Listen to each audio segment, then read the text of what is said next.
ఎక్కడబ్బా వీడు ఇంకా రావట్లేదు.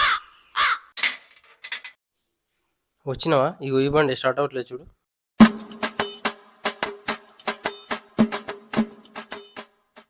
అన్నా 2000 అవుతాయి. అవునా? ఒక్క నిమిషం. అన్నా ఏడున్నావన్నా? ఒకసారి ఇంటికి వచ్చిపో. బండి స్టార్ట్ అవ్వట్లేదు చూడు. యాందిరయ్యా యాన్ చేస్తున్నా. అన్నా 1000 రూపాయలు అయితేనా? చూడు తమ్ముడు, జీవితంలో నిజాయితీగా కష్టపడి పనిచేయాలి తమ్ముడు, మోసం చేయకూడదు. సారీ అన్న, అవి నాకు ఇచ్చి చేసిస్తా. సరే చెయ్యి.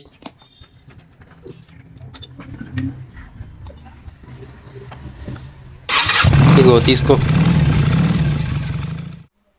అన్నా నువ్వు మెకానికా? షాప్ ఎక్కడన్నా? ఎప్పుడు చూడలేదు. నాకు ఏ షాప్ లేదన్నా. ఇగో ఇదే మా ఇల్లు, అతను మా నాన్న.